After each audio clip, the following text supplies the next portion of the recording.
have a very unsexy video for you today.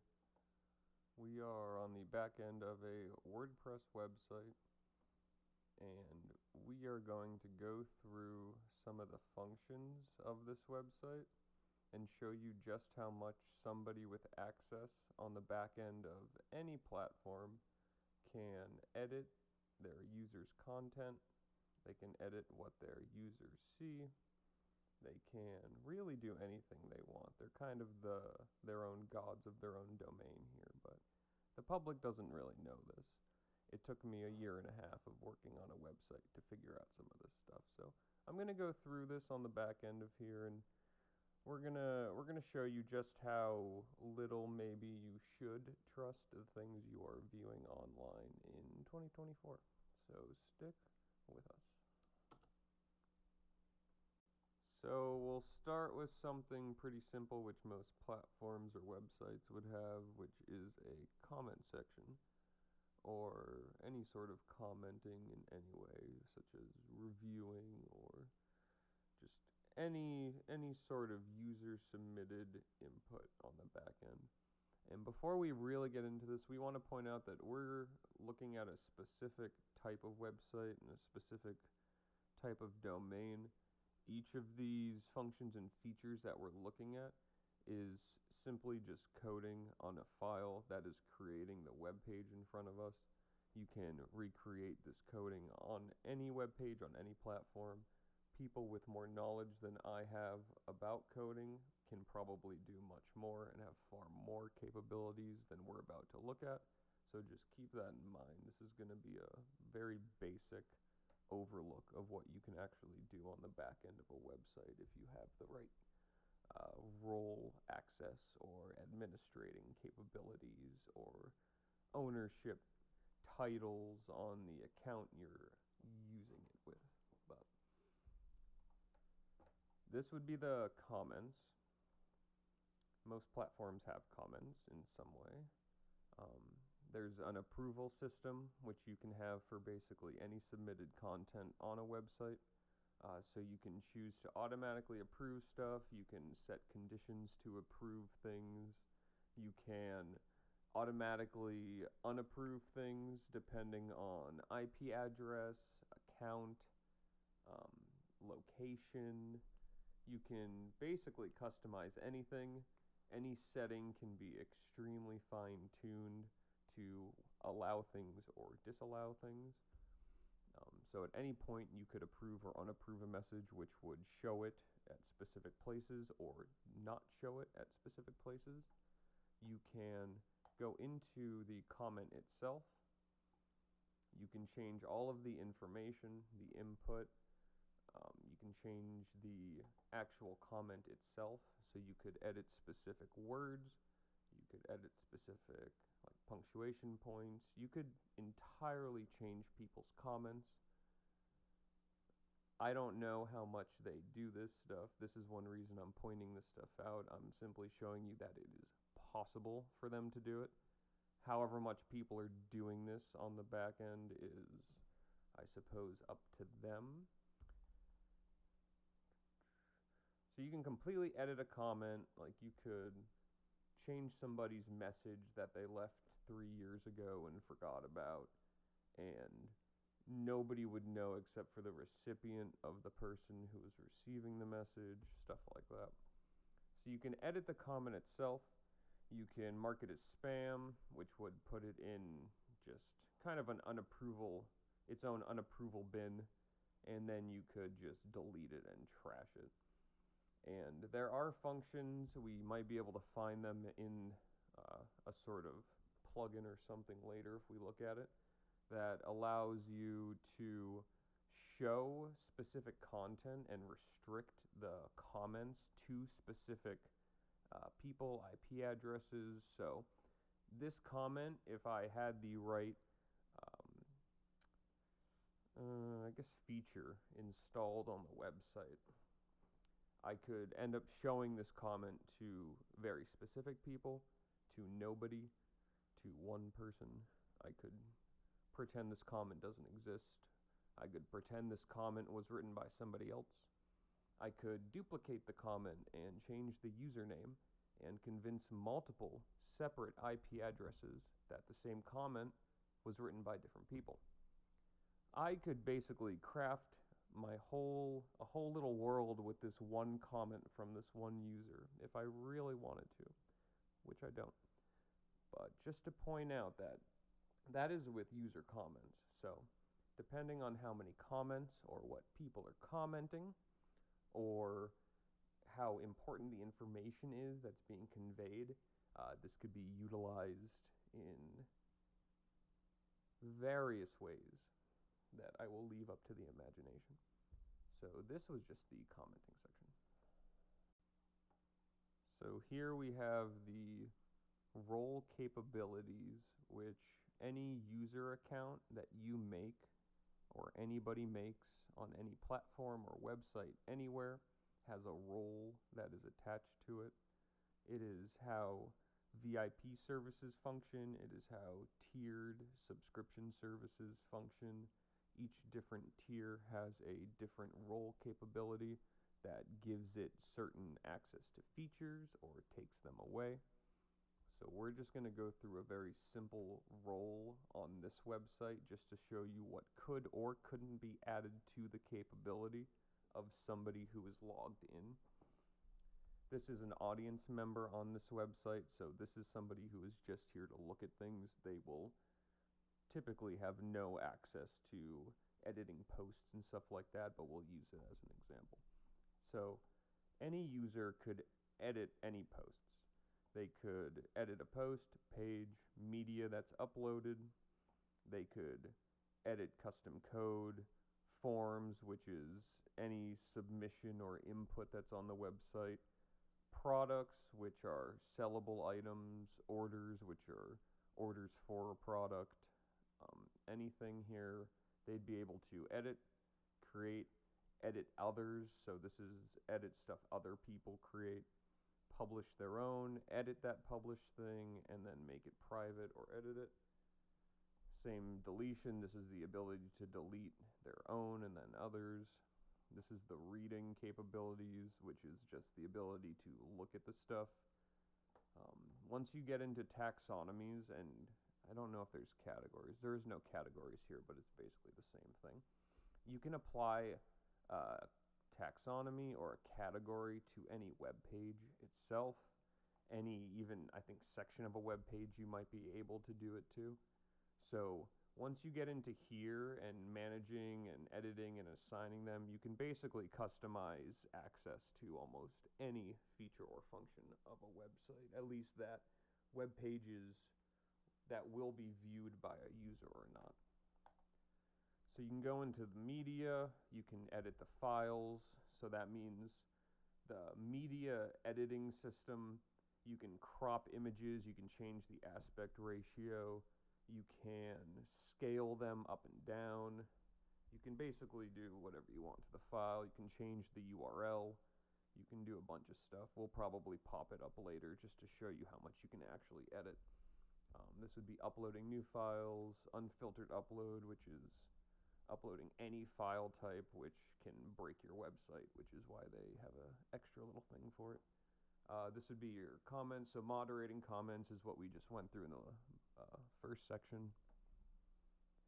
So users, you can give somebody the ability to create, delete, edit, list, promote, and remove users.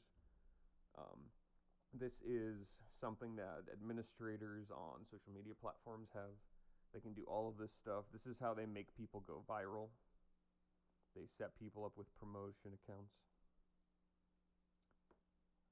You can go down to admin, which the administrator capabilities come with a whole bunch of other capabilities, which we're not going to go into, but this basically gives you access to edit the back end of all the website. And then you can go to theme. Theme is kind of the general template that's up right now. The plugins are what are holding the features. They're like packages, and then these are specific packages, but it basically gives you the option or availability to edit anything, either stuff you put up, stuff other people puts up, and you can really pick and choose. Like, you can specifically pick and choose who can do what. and somebody with much more knowledge can easily code this and give anybody access to do anything, or give nobody access to do anything, or take away specific people's access to do specific things, such as seeing specific web pages or seeing specific posts, which are just their own web pages. So essentially, you could create a custom code, give a specific user a specific role that has the custom code that denies them the ability to look at a specific post. That is how platforms such as Facebook give you the ability to, I think they still do it, I know they tried to do it at some point, where you can basically ban a post from one person seeing it or something. You can like selectively choose people not to see a post or something on Facebook. Well, they have this capability themselves on the back end, and who really knows how much they utilize it? Same as the comments. It's like they can utilize it. Are they supposed to be utilizing it? Are they utilizing it? You know, how much are they using it? Because if they are using it, they can basically edit and change anything, anywhere that anybody makes. And they can show it in such a way to where that person will never actually know. Which is one of the large reasons I'm even making this video in the first place. But this was role capabilities. And if you go into, we'll go into the administrator just so you can see at least a little bit of the difference.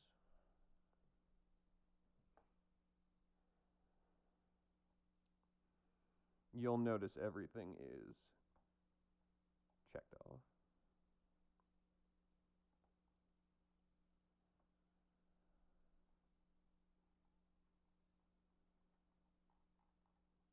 So an administrator account, which an owner would actually probably have more privileges, but an administrator account can do anything. So if somebody can log in with administrator privileges, even if they aren't the administrator, they just need to have access to the user account, they can basically control the entire content on a website. So that's capabilities.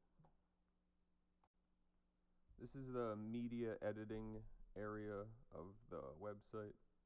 If you have the permissions to upload or edit media, which would be, at least in this case, an image, then you have the ability to crop, scale it, rotate it, flip it vertically or horizontally. If you can crop or scale an image, that means you can change the dimensions of the image. You can change the aspect ratio that appears. You could change the zoom of the image that actually appears. If you have selective control of the scaling, you could change the aspect ratio and resolution of the image itself. So you could stretch it, you could shrink it, you could make it taller. This would affect the quality. This would probably make it blurry. You could also, with the permissions, cause the scaling to go down a lot, and then have the image attempt to fill a container that is actually larger than the scaled down image. This would cause extreme blurriness in the image itself. Anybody with access to media editing can do this.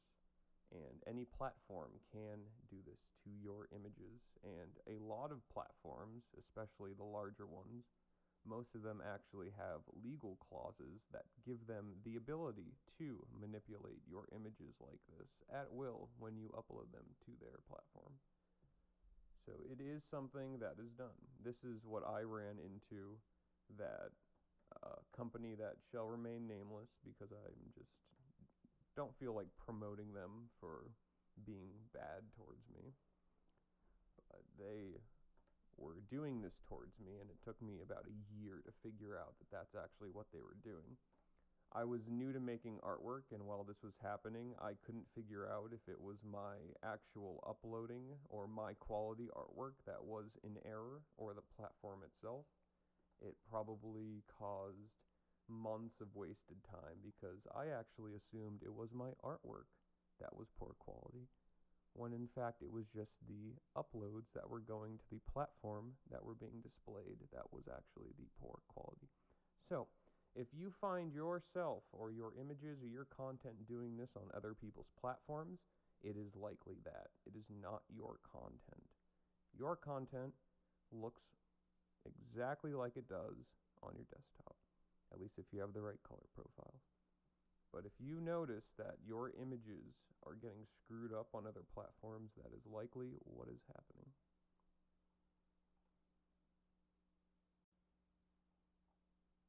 So here on the inside of a post edit, yeah, that makes sense.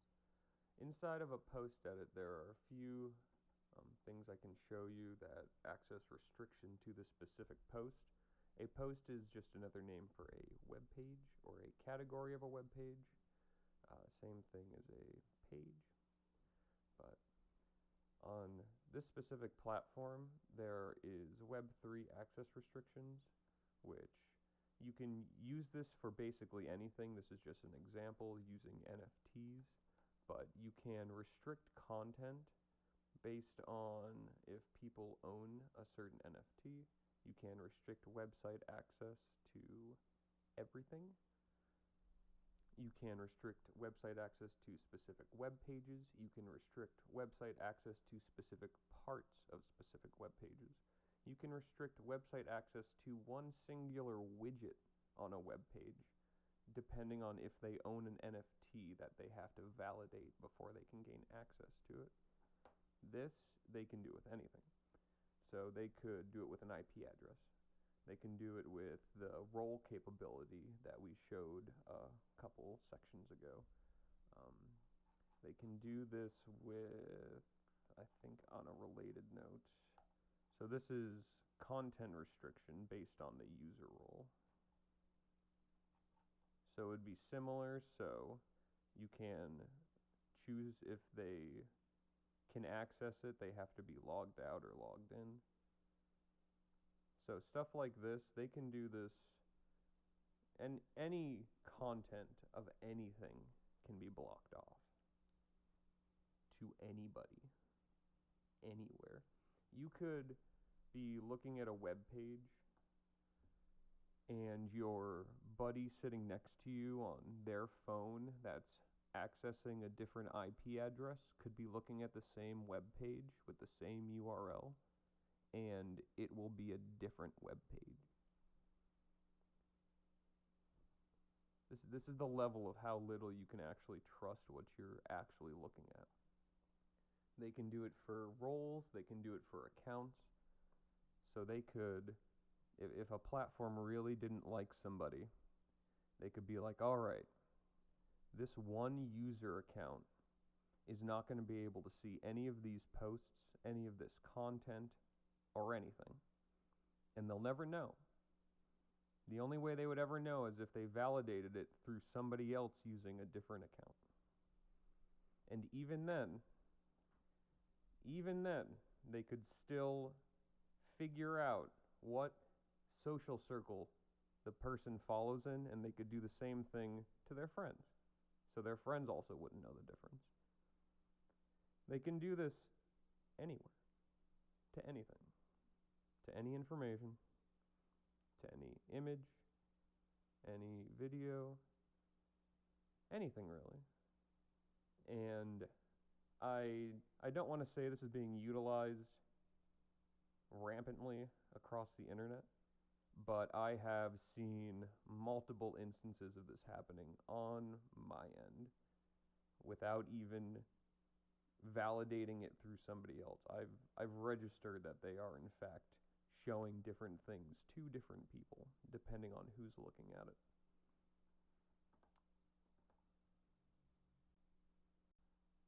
Here we have a pretty basic function of a website, most websites, which would be redirections. Redirections let you take a URL, or like if you click on a link or if you click on a button, it'll send you from the link that the button shows you to a different web page. If you try to link to that web page from anywhere, it'll redirect you to whatever you happen to put as the redirection. And it has a lot of commonplace uses. One good one is if you share a link at some point that is no longer functioning or working, or if you updated the web page or it's just moved to a different place, you can redirect that link to the new web page. In another vein, you can basically take any URL of any web page and redirect it anywhere else. And I know most people probably haven't paid too much attention to the URL of any web page they're looking at. Usually it's a bunch of random numbers or letters or string of symbols, something like that. But those web pages can actually be redirected anywhere else. And if you're not paying attention, you actually don't know for sure that what you're looking at is actually what you're looking at. Like, they could take a web page and clone it and throw it on a server and add hundreds of strings of symbols just as an identifier and just be pulling it up for you specifically in that one moment in time. There's no way to really know for sure. And I do kind of mean to keep intentionally casting doubt on what you're looking at online, because that is kind of the point of this video. But I also want to iterate and back up that this is probably not happening everywhere, especially to the degree that I'm pointing it out right now. But it could be, and I think that needs to be looked at. I think it's more important. I don't think anybody's really checking it out nowadays. And the more I really look into the world, the more it seems that corruption seems to play out, rather than letting things like this not be taken advantage of. So this would be a very easy way to simply just send people to other web pages without them realizing it, thinking they're on other web pages. You could do it with posts, you could do it with comments, images, media, videos. You could do it with anything, actually anything. And you can change the redirections to be based on, once again, same thing with all the other content. You can restrict it to IP addresses. You can restrict it to users. So if you're trying to view the link from a specific IP address, it'll redirect you to a specific page. If you look at it from a different IP address, it'll actually redirect you to a different web page. And unless you're paying attention, you would never know.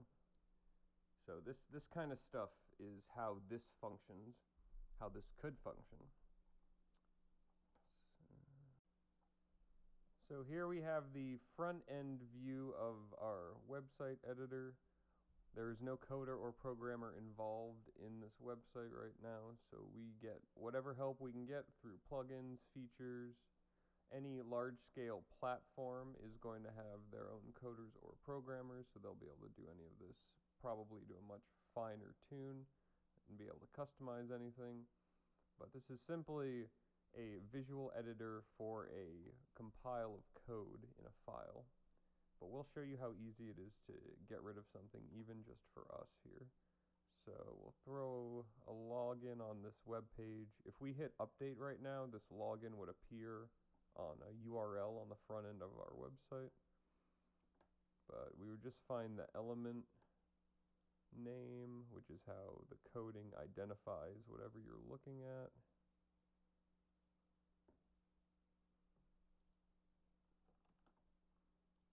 And then you'd go to anywhere where you can add CSS code.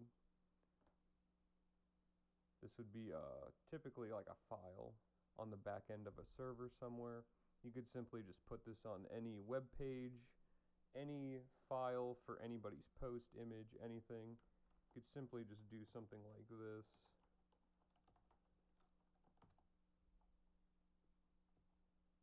And that's how easy it is to make something disappear. So that little bit of code right there, you just tell it to display nothing and it will just disappear. So you could change this to link to other things. You could change it to link to other URLs. You could have it pop up a completely different widget. You could have this hide and redirect to something else. And all it is just these few words here. So if you even delete one letter, it'll just pop back up. But this is how easy it is to hide content from people and restrict things, even just with very small amounts of coding knowledge. We could keep going into the more fine-tuned aspects of how you can change web pages and manipulate the content on platforms for specific people. More and more, we could go into the specific nitty-gritty details, but we figured this was a good basic outline of how easy it actually is to alter and control the content that is being put in front of anybody. We've seen some behavior. We won't go too much into the specifics of this either, but we've seen some behavior that is startling to us by some corporations and organizations that may have these capabilities on a large scale, and that has thus facilitated the necessity for this video right now, because the more we look at it, the more we realize people aren't even paying attention to anything like this. We realize that people would not have this knowledge unless they knew how to operate a website themselves. It took us maybe a year and a half to fully realize that this is what could be happening. Now, we aren't saying it is happening. From our perspective, we have seen a little bit of it happening. We'll let people be their own judges in this matter, but this is information people need to have moving forward, because everything's becoming more digital. These things are only going to become more important, and the less people know about it, the more people who do know about it, which there are a lot of people who know about this stuff, are going to take advantage of the ignorance of the people who are using their platforms or anything like that. So this is to, I guess, even the odds a little bit in the favor of the user. So hopefully this helps.